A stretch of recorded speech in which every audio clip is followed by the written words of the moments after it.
Hello and welcome.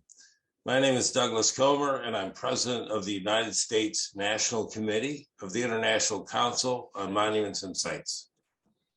Today, we are going to be featuring presentations and a discussion about managing visitation at U.S. World Heritage Sites, led by experts in the associated and relevant fields.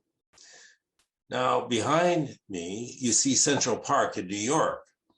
Central Park is on the short list of sites that are intended to be nominated to the World Heritage List in the future. And while it may be a bit different from some of the other United States World Heritage Sites, such as Yosemite and Yellowstone, it really has much in common with them. Central Park was designed by Frederick Law Olmsted, who believed that parks were drivers of democracy, places where people from all walks of life and all backgrounds could share the experience of being at a remarkable place, and by doing so, see that they held in common the enjoyment of history, nature, and beauty. Recently, in fact, historians have been arguing quite successfully that the renovation and cleaning of Central Park was a major engine in the revival of New York City after a very difficult decade of the 70s. And there's an economic aspect. The real estate on either side of Central Park is among the most expensive in the world. This is certainly no coincidence. The revitalization of Central Park provides a lesson. All of the benefits depend upon the quality of the experience that parks and World Heritage Sites provide.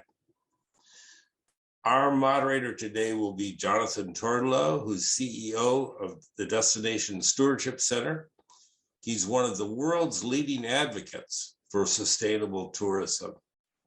He will introduce our distinguished speakers and lead discussions. And with that, I turn it over to Jonathan. Thank you. Thank you, Doug. I'll go through several points to kind of frame our discussion today and put a little context into it. And I'll move as quickly as I can through this. Most of you are familiar with the idea that there are two faces of tourism. And of course, we want to encourage the effects on the right and discourage the effects on the left. One of those is crowding. We know that is over tourism, of course. And I want to make an important point today that despite the COVID pandemic, this has not gone away and it will be coming back. And I'll try to give you a demonstration of why. This chart should be enough to kind of frighten any park manager. That's the increase in international arrivals around the world since 1950, back when air travel first began and tourism ramped up after World War II. And the important thing is that it's 56 times as many arrivals as there were back in 1950. For a domestic estimate, just kind of multiply that by 4 or 5 under normal circumstances. These are not normal circumstances. But to bring home my point, let me introduce you to Milady of Over-Tourism, the Mona Lisa. She hangs in the Louvre in Paris, and she's less than 2 feet wide, just as she was when Leonardo painted her. But when we were first working on this project, I thought we made a mistake, because this would imply that if 5 people were looking at this painting in 1950, which is entirely likely, that would translate to 250 people looking at the painting today. That just did not seem possible, but it is. There we are. And this is our canary in the coal mine, because the Mona Lisa is still less than 2 feet wide. And heritage sites everywhere have limited space, and we are looking at a constant surge. In addition to volume, we also have the problem of tourism mismanagement in many places in the world. I'm sorry to pick on Cambodia in particular, but why not? And part of this also involves lack of coordination, managerial coordination with the gateway community. In this case, the hotels that have sprung up in Siem Reap are affecting the groundwater table in such a way that they're actually destabilizing the ruins. we need better coordination with our gateway communities, between the sites and the gateway communities. And here's a look at recent tourism growth. It's been on overdrive until 2020, increasing faster than was predicted. And then this happened, kaboom, down by more than 1 billion arrivals. And yet that bottom around 400 million was still twice the number of tourists that were registering international arrivals back when the World Heritage Convention was signed in 1972. We don't know when it's going to bounce back, but the trend line is obvious and all the forces behind it are still in place sooner or later. Meanwhile, what's happened is a spike in rural tourism. Like a whack-a-mole, if the over-tourism doesn't hit somewhere, it will pop up somewhere else. And we've seen this anecdotally in places all over the world, including right near here in Washington. That's Shenandoah National Park's old rag.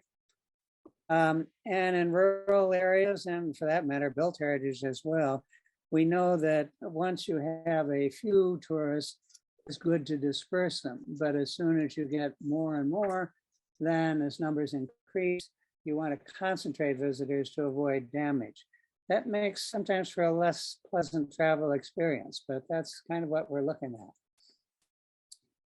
And now let's look at the cases of under-tourism. There are some, and the one I'm familiar with, thanks to Doug Comer, was Probity Point in Louisiana. I did a little work there. And this is a fairly recent inscription in the US. But look at this sign. If you know anything about Probity Point, you know that it is a very important archaeological site with terrific stories to tell. But if you're driving along Interstate 20, this is what you see. It's not poor, it's not on a point, and it's not historic. It is an archaeological site. And so that doesn't draw people in. And then once you get there, if you're the average visitor, it looks, well, a little underwhelming. Sites like this really benefit from augmented reality and virtual reality. These technologies are growing, and for all I know, they're now doing that at Probity Point. Apologies if you're not, but what a great story to tell here. I'll mention indigenous tourism only briefly, because the prime rule here is let indigenous people take charge of telling their own stories. And I'm going to let Emerson and Vallo do that himself in just a few minutes. But this is a growing type of tourism of growing interest, both domestically and internationally. Keep an eye on. And I'll make my last point quickly about these 4 myths, which are created about World Heritage. Certain political elements foment this, and it creates the impression that somehow America loses its sovereignty to the United Nations if you get a World Heritage designation. This, of course, is nonsense, but a few park managers in the West have actually downplayed their World Heritage status to just avoid the static they get. And this is a more serious repercussion from this, because of this persistent perception carried out politically in Congress. This is why all these places have many US urban sites. And by these, I mean the buildings and the people and the houses. And the US has this many. And all due respects to Central Park, nobody lives there either. And this is a lost opportunity. The problem is in the way the Preservation Act was amended, and something to look at going forward. So I'll wind up there and stop sharing my screen, or Lydia, you can stop for me. Oh, there it is up there. And I'll introduce our first speaker. Donnie Ledbetter is the tourism manager for the National Park Service. And he coordinates engagement with the travel and tourism sector and facilitates collaboration on destination stewardship and responsible tourism.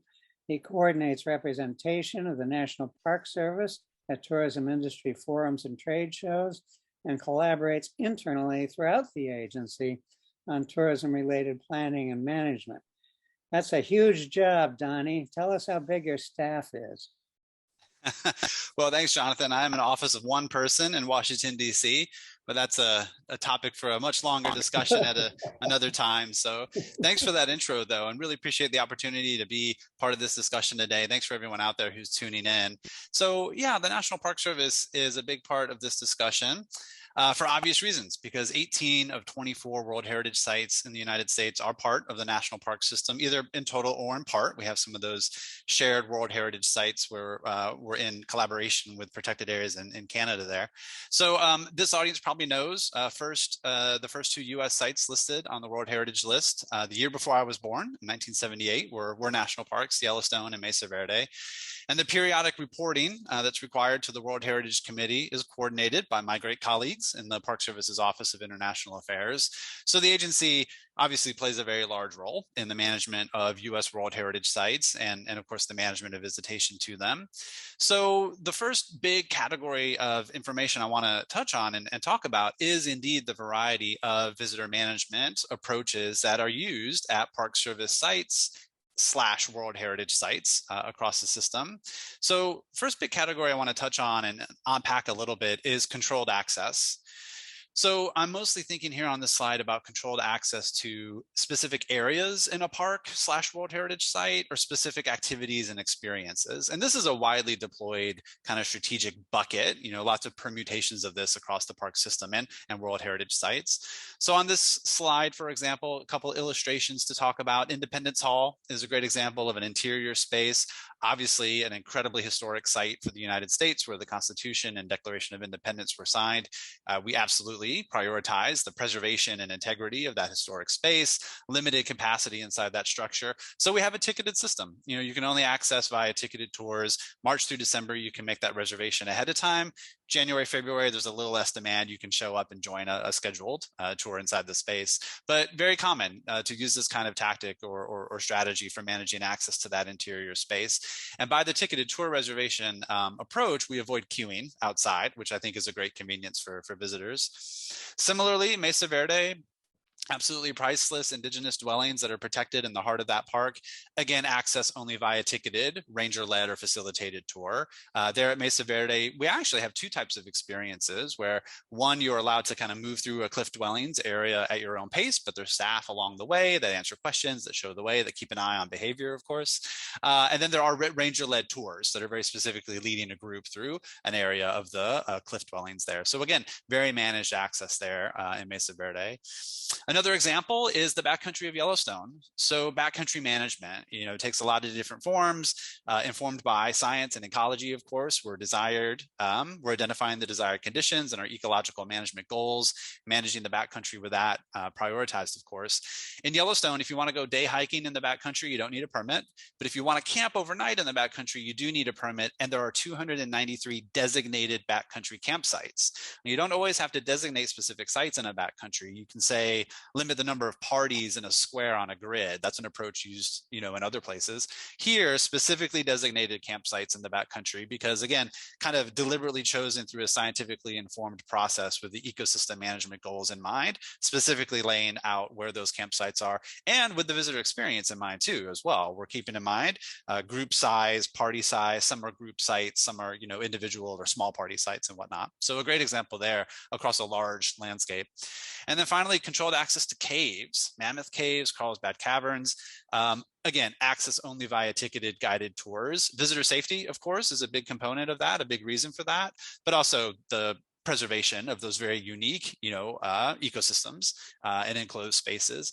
Remarkable at Mammoth Cave, last time I looked, they were offering like a dozen different types of tours, different lengths, different areas in the cave complex, different interpretive experiences. So even within a controlled access system, you can develop a variety of different types of experiences. So the next big category to talk about is location, transportation, and logistics. And this includes geography. And by dint of their somewhat remote location, places like Glacier Bay National Park, Wrangell St. Elias in Alaska, part of that collaborative Transfrontier World Heritage Site, along with protected areas in Canada. By dint of their geography, there's very controlled access, right? So Glacier Bay, water access, 90, 95% plus of visitation to Glacier Bay is on ships. moving through Glacier Bay and the inlets and the coves and visiting the faces of those glaciers. Full disclosure, I worked in Glacier Bay a number of summers on little expedition cruise vessels, so I'm very fond of that spot. And because that's a commercial activity in Glacier Bay, we can control an awful lot of that access and experience. We limit the number of vessels allowed in the park in a given day. We have speed limits for the vessels. We have restrictions on their behavior about how they can't move towards wildlife, specifically whales. We can even close off parts of the park, not physically, but the boats, we tell them they can't go to certain parts of the park on a given day if there's wildlife behavior that we want undisturbed. We also have staff on those vessels when they're in the park. It's a requirement of these contracts. We have staff on board giving interpretation, answering questions, and making sure to give that interpretive experience to the visitors. Wrangell St. Elias, massive geography, right? Massive landscape, very remote, larger than 9 individual US states, only 2 real access roads into the park.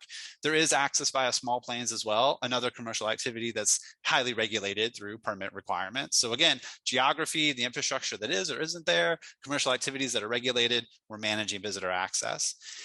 We could give a whole presentation about multimodal transportation systems, a whole day seminar, really. So let's just nod to the fact that transportation systems designed and laid upon a landscape, highly impactful in terms of managing visitor experience, visitor access. As an example, the South Rim of the Grand Canyon, you've got multiple components of that. Free shuttle buses, shuttle bus system with a couple different routes that run along the South Rim. Of course, walking paths, leading to hikes down into the canyon, bike rentals, bike paths, roads where bikes are allowed, multiple components of how people are moving around that South Rim. And of course, the design and management of that, very influential on visitor access and experience. Another big example, the Statue of Liberty, World Heritage Site on Liberty Island, accessible only via a boat. So we have concessionaires we work with, again, a relationship with the private sector. They run tour boats to Liberty and Ellis Islands. Only so many boats per day, only so many passengers per boat. So again, managing access. Layered on top of that, additional reservation ticket requirements for access to the pedestal and the crown, limited capacity spaces. So you've got kind of multifaceted approach there. And then finally, my last big category, a lot of interest, I'm sure, for many people, these kind of park-wide reservation systems, which the Park Service has been trialing in a couple of parks over the last few years that are both, some are World Heritage Sites and some aren't. So for example, Yosemite, this year, a park entry requirement, reservation requirement, May 20th through September 30th. But the main point I want to make on this slide is to point out the components of this system. It's not just that, it's not just a reservation requirement. There are elements of this that can kind of influence and shape visitor behavior and choices and give people options. So it's required during peak hours, 6 a.m. to 4 p.m. You could enter Yosemite, I think, at 4:30 and have a fantastic experience in the late afternoon and the evening. If you have in-park reservations for camping or lodging, don't need a separate reservation. If you have a wilderness permit, if you enter using the regional transit system, that YARTS system, or are taking a guided tour, a bus tour, a guided sightseeing tour, again, a separate reservation not needed. Glacier National Park, the second year of this system, and this is a great example of adaptive management, a vehicle reservation requirement for going to the Sun Road, right, in the brown here on the map. Last year, we learned that did indeed displace some visitors, displace some of the behavior over to the North Forks area of the park. Not quite as much capacity there, and so this year, a two-pronged system in place, vehicle reservation requirements in both of those areas of the park. So we're learning as we go. That's why these are trial programs. These are adaptive management where we can adjust as we go along. So I've really emphasized in the presentation so far discussions about access. I really want to point out that visitor management, the visitor experience, very influenced by other important strategies as well, including education and enforcement. What are we telling our existing or potential visitors? How are we preparing them? How are we trying to shape and influence their behavior and their choices? It's in the information we're sharing, from trip planning information to Leave No Trace outdoor ethics guidelines to sustainable tourism guidelines. We have a lot of partners helping us amplify that information, including state and local tourism offices, our nonprofit partners, and so on. Enforcement, if you're telling people where they can and can't go, things they can and can't do, there needs to be an enforcement mechanism there. And so, of course, we have staff dedicated to that kind of work. Finally, a shout out to the discipline of visitor use management. This is the structured discipline that the land and water management agencies have been using over the last couple of years to guide us to management tools and decision making in this area. The point I want to make here is that visitor use management makes sure that we're making decisions that are informed by science and data. We're collecting information, we're collecting data, we're collecting info about the status of resources and the visitor experience, and we're defining desired conditions for both. We're making sure we have targets that we're aiming at in these desired conditions and making sure we're choosing management actions that get us into those parameters. And then to close, just a shout out to the importance of doing this work in collaboration with communities. It has to be done that way. So the Park Service working with communities and all of its partners to make our way to these solutions is the way we have to do it. So a big shout out to the destination management and stewardship initiatives that are underway across the country. The Park Service is excited and proud to be participating in these initiatives and these programs. So that's a quick overview in my presentation today. I again appreciate the chance to be here. Thank you, Donnie. I want to add, my wife and I visited Mesa Verde for the first time a few years ago, and we were I think we are truly one of the best systems in the world. Real quick, is there any particular challenge that you would say is your biggest challenge going forward? Well, I would say making sure that we're using science and data to make sure that we're making accurately informed and defendable choices. I think it is very easy. A lot of us have been in tourism for a long time, and a lot of us in conservation circles. It absolutely is easy to look at a given situation and your hair stand on end and think, oh my gosh, that is not how it should be, and it's not sustainable, et cetera, et cetera. And often maybe it's not. Often there does need to be some intervention. But I think as an agency, we just want to make sure we're being very, very informed by actual science and data and a real understanding of resource conditions and the visitor experience. So that does all play into and roll up into decision making, and that can take time. And I think that does lead to some, maybe frustrations or questions. But I think that's one of the challenges that we always have to walk that line. Maybe an opportunity for citizen science in there. Thank you very much. I promised you an indigenous speaker. And here he is, Emerson Vallo from the Pueblo of Taos, New Mexico, that's west of Albuquerque, heads the board of directors for the American Indian Alaska Native Association, which we all call AIANTA, so we don't have to say all that. Emerson is also a tourism commissioner for New Mexico. He focuses on welfare of native lands and promotion of cultural tourism. And he's also an Air Force veteran with over 24 years of service and continues working with the Air Force today. An interesting guy. Emerson, to you. Okay, thank you, Jonathan, for that introduction. Hello, everyone. My name is Emerson Vallo, and it is my pleasure to be presenting to you today. I would like to thank the U.S. National Committee of the International Council on Monuments and Sites for asking AIANTA to participate. There are 5 Native American heritage sites.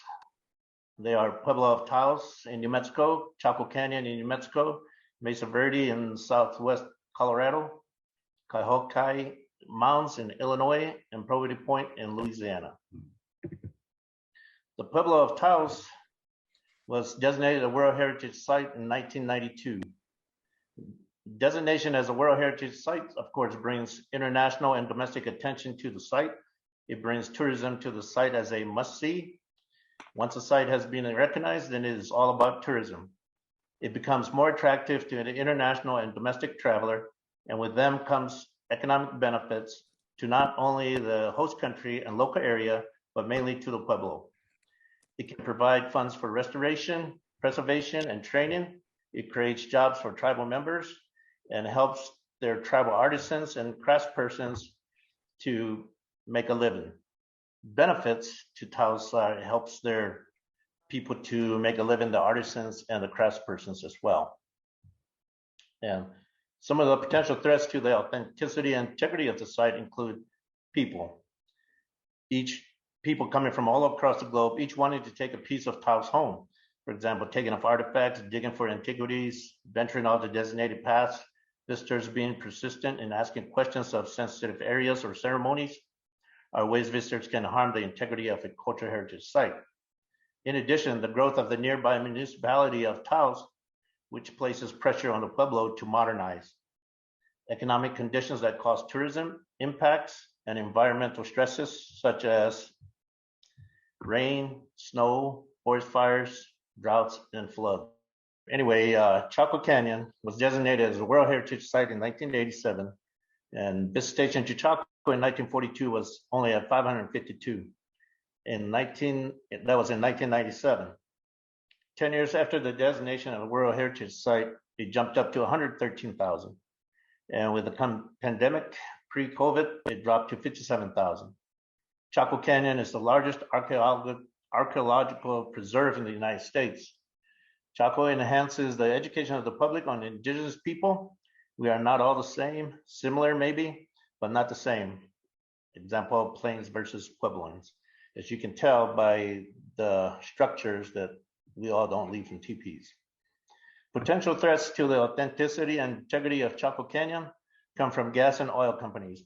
Around 2010, with the advent of new hydraulic fracturing methods such as horizontal drilling, fracking became in earnest in the southern part of the basin near the Chaco ruins, where companies tapped into oil and gas deposits that were difficult to access using vertical drilling techniques.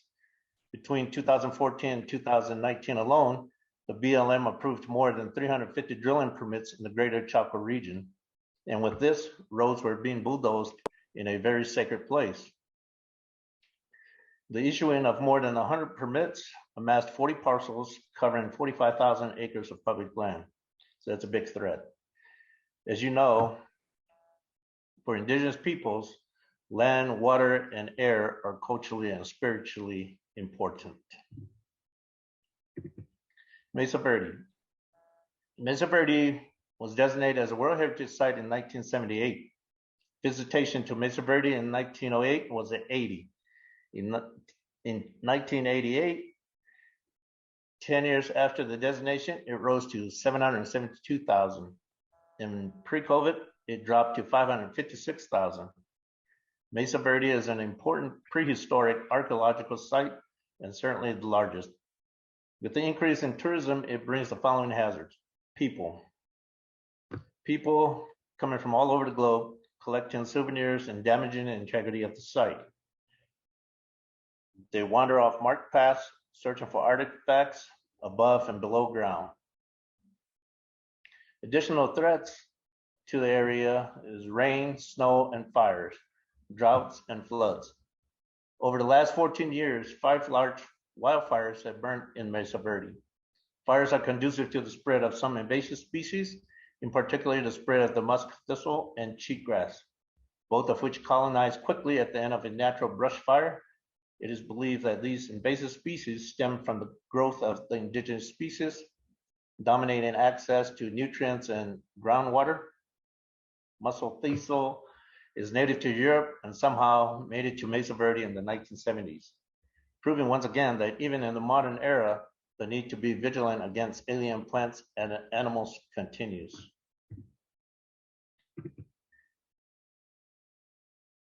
Cahokia Mounds, also known as wild geese, was designated as a World Heritage Site in 1982. It is an archaeological site. The location of the site, which is near a major thoroughfare, allows for easy access to the site. In 2016, the state of Louisiana, working with the National Park Service, to form a partnership to help promote and preserve the mounds and bring more tourists to the area. The more tourists, the better, and the more tourists you get, of course, it's going to have an economic impact. Legislation to work this site as part of the National Park Service was reintroduced in 2021 at the federal level, and they're still trying to get it to work.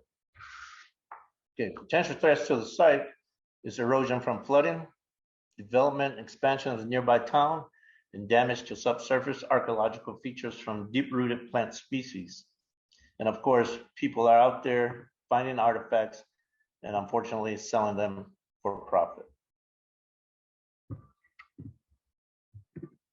Probity Point was designated as a World Heritage Site in 2014. It's another archaeological site. Its designation helps to promote the site and brings more visitors to the park. Of 120 miles discovered, only 70 are left. Threats to the authenticity and integrity of the site, again, is human traffic. They collect artifacts and sell them, treasure hunt above and below ground, and wander off designated paths. There's also a threat from erosion from flooding and the nearby highway expansion, and also economic development. And this is the end of my presentation. Thank you. Thank you, Emerson. You raise questions about human traffic in almost every site, and understandably. And I'm reminded of the one of the interesting things about visiting Chaco Canyon is the long unpaved road to get there. And there's always somebody who wants to pave it and somebody else who thinks it would be a horrible idea to pave it.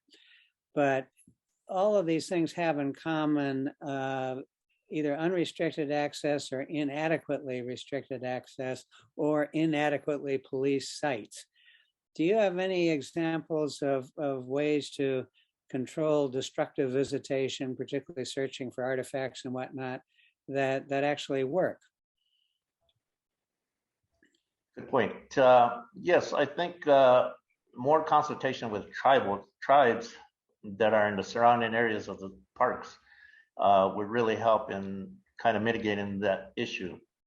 The more they talk with tribes, and I think this is what AIANTA's we've been trying to do, is get the National Park Service to work with neighboring tribes that border up to the national parks. And it has worked before, and I think we can be more successful if we continue to do that and mitigate the issue of people walking away with artifacts or digging for artifacts, etc. And also kind of control access to those indigenous sites. Yeah. Okay, thank you. So we'll go on to our third speaker for the time being, and that would be Dr. Gregory Miller, who's been a colleague and friend of mine ever since he became the executive director of the Center for Responsible Travel, known as CREST, in 2019.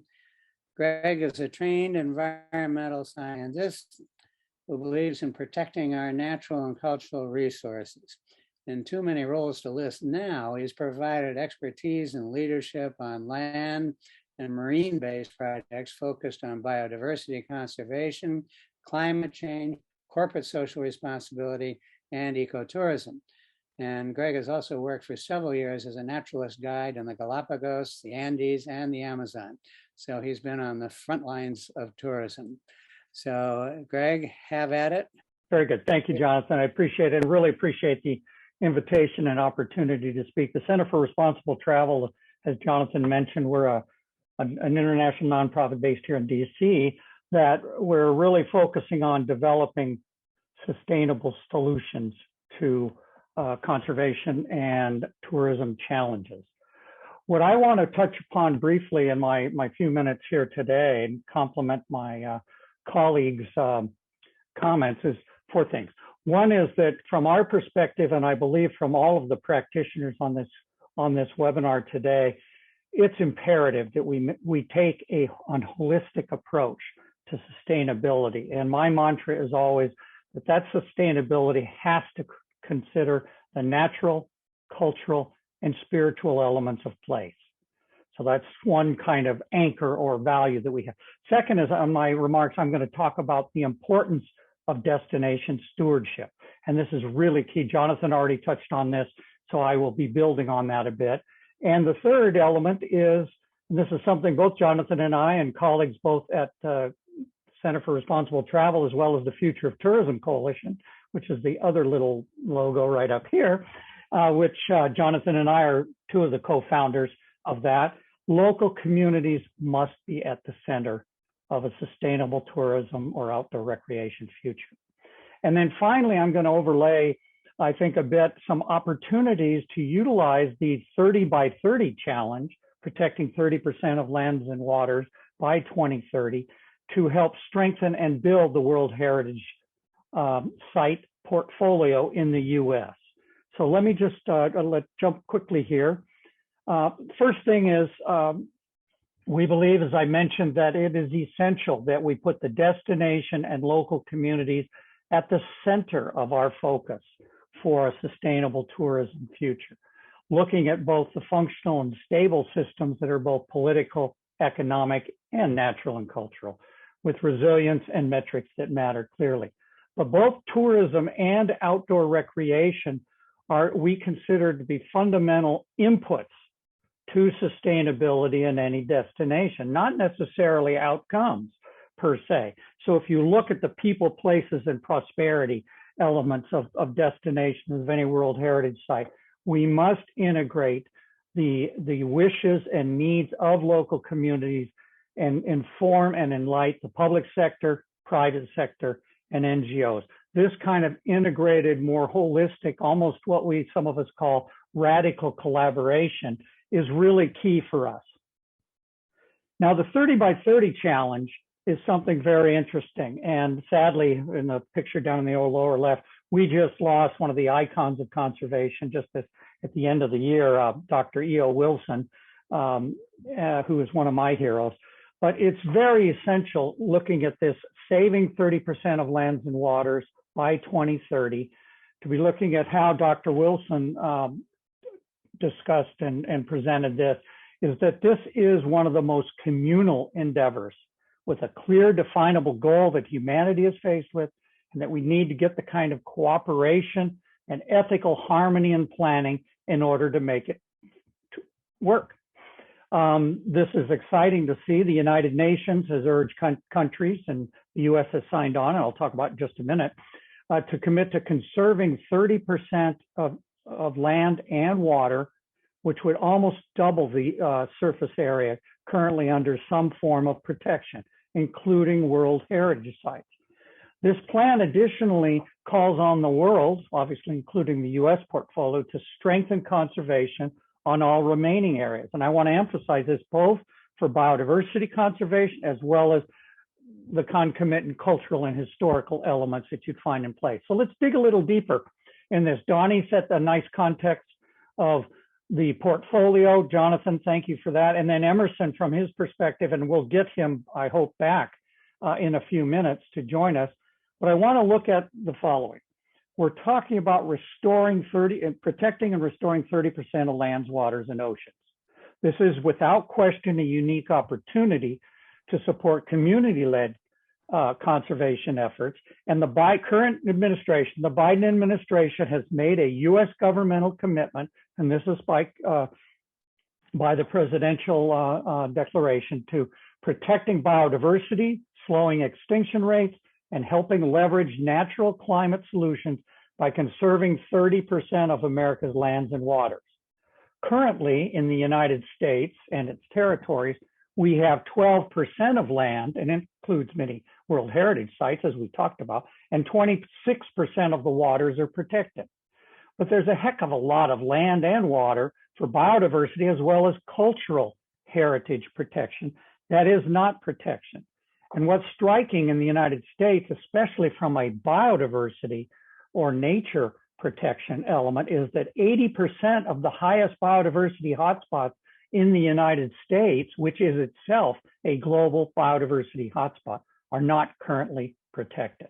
And I think this presents us with some both challenges and opportunities to look at moving forward, both within the World Heritage System, as well as overall our national parks and other protected areas.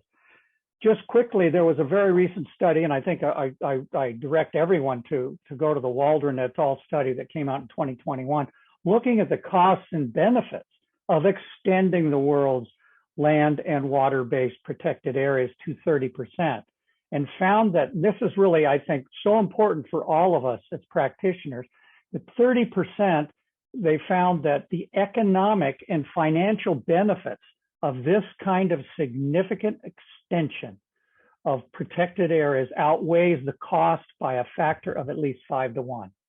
And this ratio is driven primarily by the growth of nature-based tourism that outweighs the economic impacts of expanded protection on agriculture, timber, and fisheries.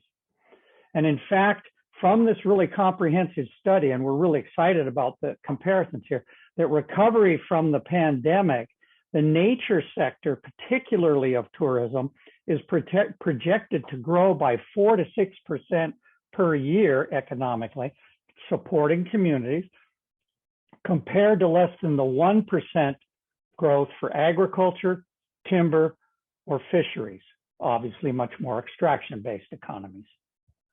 In addition, when we look at what's possible for 30 by 30 and destination and community-centered approach, what I want to just underscore is the following. These benefits of this, of responsible tourism and looking at an expansion through the lens of a World Heritage Site portfolio or others, is the enlargement or improved management of new ones as well as the existing programs. In addition, using a 30 by 30 lens for us moving forward will also improve the permanent financial stability of existing and new World Heritage Sites and other protected areas that are critical for both biodiversity conservation, cultural heritage protection, and climate change adaptation. And important, and certainly with the current Biden administration's importance, putting the importance on this, binding protocols for sustainable tourism in and around protected areas will ensure the increased sustainability of all related activities and operations in order to achieve forms of conservation supporting tourism. And finally, for the USA to gain the most from its protected areas in all forms, including World Heritage Sites, we should create and support a dynamic and sustainable new national travel and tourism strategy, which is just getting underway. The last national strategy was created in 2012 and only updated in 2019. We need this strategy to have a specific and dynamic focus on protected areas and better integration of them into the economic plans and responsible recovery for the United States moving forward. So I hope I'm about on time. Thank you so much, and I'm sure we'll have time for questions. And here's one of our World Heritage Sites right now. Let me stop sharing. Thanks very much there, Greg. Do we have Emerson back? Yes. Yes. Yes, we've got him back. Terrific. Welcome back, Emerson. Great. Okay, I'll go on mute. Okay, Emerson, before we switch to you, Greg, I do have a follow-up question. Oh, certainly, Jonathan. Go ahead. Yeah, going back to the Waldron study, it was very interesting. The 5-to-1 benefit from the 30-30 preservation idea. That always sounds good on paper, and we always look for these kind of reports. But how do we bring it home, particularly to the skeptics? Because they have to be among the beneficiaries, no? Absolutely. Any thoughts on that?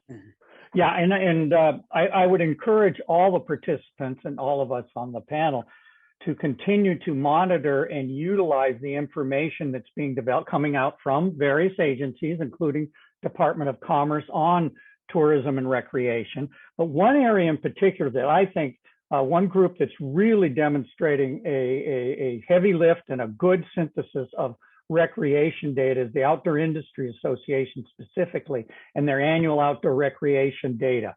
You can go to that, it's free to the public. It'll focus on the economics of outdoor recreation in all 50 states and then rolls up in aggregate at the national level. And what's exciting about this is it not only, and really useful, is it not only compares and shares with us the direct benefits of outdoor recreation and tourism, and I use those in the same breath, but also it focuses on the indirect or collateral benefits of that for job creation, for investment in other infrastructure, et cetera. What it does not, however, look at, and this is something that we in the tourism community are really looking at, is what we call the invisible burden of tourism on communities. And that's something that all World Heritage Sites certainly address and stuff. So I would encourage everyone to go to that Waldron study in 2021, as well as some of these others. Donnie and the team at National Park Service has some really good data, as does the Forest Service and other agencies. So invest in hiking boots, folks. Absolutely. Well, I have to say I was for 12 years president of the American Hiking Society and an active member of the Outdoor Industry Association. So, I'm steeped in this stuff. Yeah. We've got, I think, about 10 minutes or so left for some questions, and quite a few have come in. I'll start working back through them here. One from Christine Grubb concerning the use of augmented reality as a tourism tool, which I had mentioned. Can the speakers elaborate on their experiences using AR in any of these sites to engage tourists? And have you considered certain companies that focus on that? Any comments on that from any of the panelists or from Doug? If I hear nobody speak up, I'll assume none of you have had any experience with AR. Well, I'll just say this is Donnie from the Park Service. I'm not exactly working deep in kind of interpretive development or management at individual sites, so I won't claim any huge expertise on this particular topic. But I will just say that the application of technology is continuously considered. Sorry about my automatic lights in my office. Anyway, the application of technology is continuously considered in the development, planning for, and investment in interpretive experiences in all of our parks and World Heritage sites. So, the opportunities to apply some of that stuff, sometimes it can only be done cyclically. When there's an opportunity for an investment in a space or in a landscape, it's harder to just do it on the fly sometimes because you may have these cycles of investment or reinvestment. So I would simply say that absolutely, these are constantly in discussion.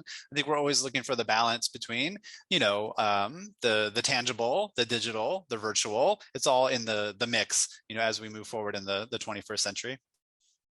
Anybody have a specific success story in that regard? Go ahead, please.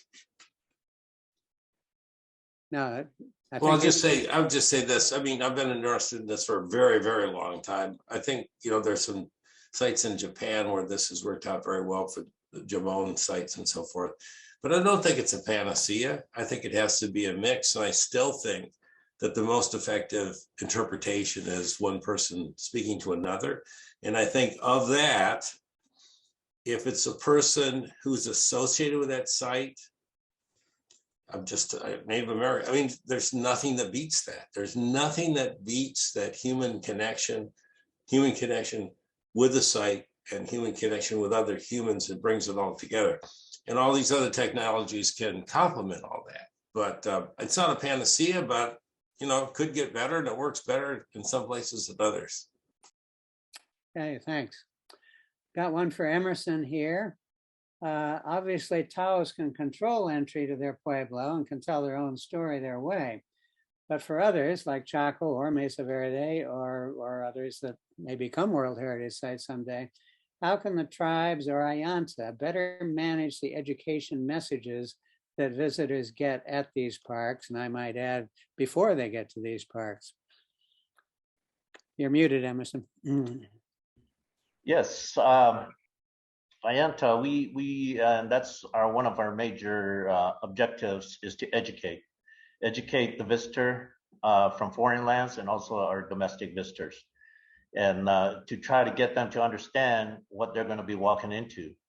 And I think on the other side, also in these parks, we would like to see more of our own native peoples be tour guides or docents in those native lands.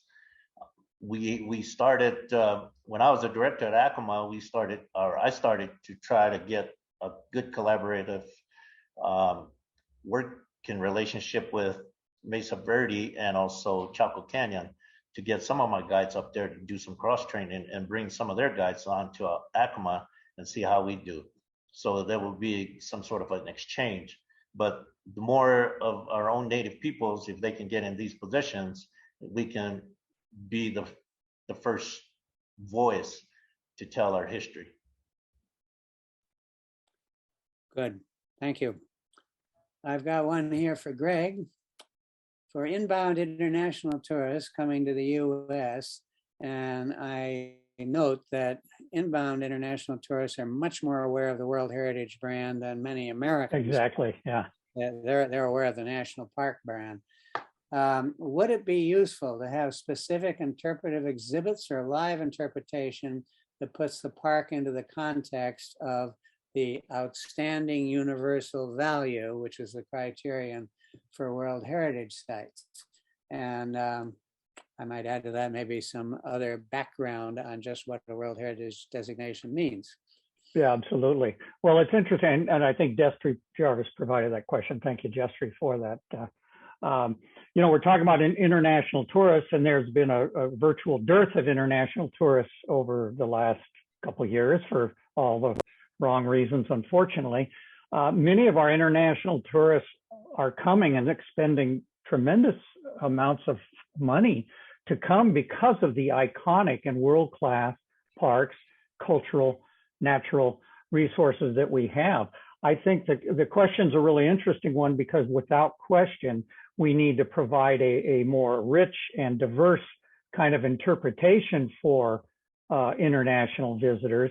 But I would say, and even pull back and say, how can we take a fresh look at World Heritage Sites and other protected areas, natural and cultural areas in the United States, and put them into context for every American as well, in the sense of understanding that these are truly world resources, that the world recognizes these and understand that people are traveling great distances at great costs to come. But also, if you're living near a World Heritage Site, you have a true jewel. And I think there's oftentimes this isn't emphasized much. So I think we need to really make the business as well as the cultural and biological case for the tremendous national and global importance of sites. And I think we're looking at this. In fact, I think with the emerging efforts for the National Travel and Tourism Strategy, without question, these are going to be important elements to it, but it cannot be just about the metrics of bringing a lot of international tourists and money back into the United States, but rather we're doing a much better job of, as I mentioned before, being more destination and community centric and the importance of that. And I think that's something that would be very valuable to build upon for both international tourists as well as tourists that come from other parts of the US to visit a particular iconic place so that they can put in context the tremendous natural and cultural values and importance there. So absolutely, through exhibits, augmented reality, I think we have to look at all tools. Anybody else have some thoughts on that? We're coming soon to the end of our hour.